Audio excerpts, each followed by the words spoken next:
ರಾಯರು ಭಕ್ತರು ಎಷ್ಟು ಜನ ಬಂದರೂ ಕೂಡ ಆ ಶಿಷ್ಯರು ಪಾಠಕ್ಕೆ ಬಂದಾಗ ಅವ್ರಿಗೆಲ್ಲ ಪಾಠ ಹೇಳ್ಬಿಟ್ಟು ಊಟಕ್ಕೆ ಹಾಕ್ಬಿಟ್ಟು ಅವರೆಲ್ಲ ಎದ್ದೋದ್ಮೇಲೆ ಎಲ್ಲ ಕಳಿಸೋರು. ಅಕ್ಕಿ ಮೂಟೆ, ರಾಗಿ ಮೂಟೆ, ಜೋಳದ ಮೂಟೆ ಎಲ್ಲ ಅವ್ರಿಗಾಗ ಅಷ್ಟು ಆಗ್ಬಿಡೋದು. ಅವ್ರ ಗಂಡ ಹೆಂಡ್ತಿರು ಊಟ ಇಲ್ಲ, ನೀರು ಕುಡ್ಕೊಂಡು ಮಲ್ಕೊಳ್ಳೋದು. ಅಂತಹ ಸ್ಥಿತಿ ಬಂತು. ದೇವಸ್ಥಾನದಲ್ಲಿ ಪ್ರಸಾದಕ್ಕೆ ಹೋದರು. ಒಂದು ಮಗು ಊಟ ತಗೊಂಬರೋಣ ಅಂತ ಆ ತಾಯಿ ಸರಸ್ವತಿ ಅಮ್ಮನವರು ಊಟ ಕೊಟ್ಟರೆ ಪ್ರಸಾದನ ಕೆಳಗೆ ಬಿದ್ದೋಯ್ತು ಮಣ್ಣಿಗೆ. ಅದು ಇಲ್ದಾಗ ಆಯ್ತಾ ಮಗುಗೆ.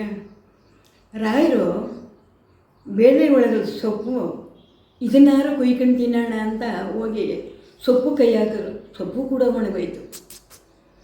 ಅಂಥದ್ರಲ್ಲಿ ಎಂಥ ಕಷ್ಟಕ್ಕೆ ಸಿಕ್ಕಾಕೊಂಡ್ರು ಅವರು ಅಲ್ವಾ. ಅವರಾದದಕ್ಕೆ ಅದನ್ನೆಲ್ಲ ಸಹಿಸ್ಕೊಂಡ್ರು.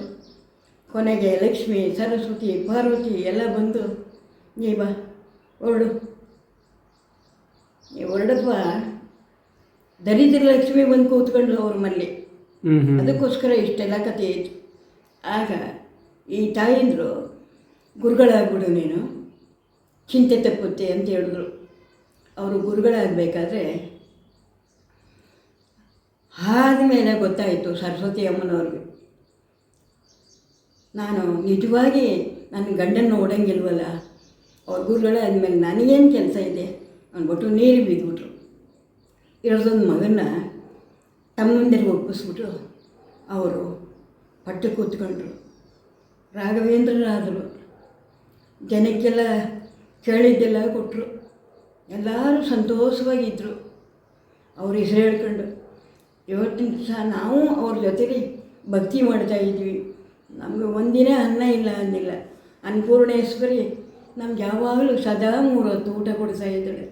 ಅದಕ್ಕೆ ರಾಯರ ಹೆಸರು ಹೇಳಬೇಕು ಕಣ್ಕಂದ.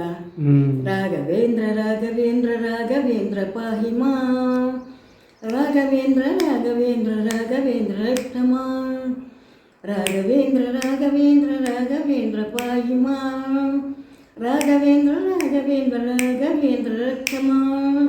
ಈ ಥರ ನಾನು ಹೇಳಿ ಹೇಳಿ ನನಗೆ ಸಂತೋಷ ಸಿಕ್ಬಿಡ್ತು. ಆರಾಮಾಗಿದ್ದೀನಿ.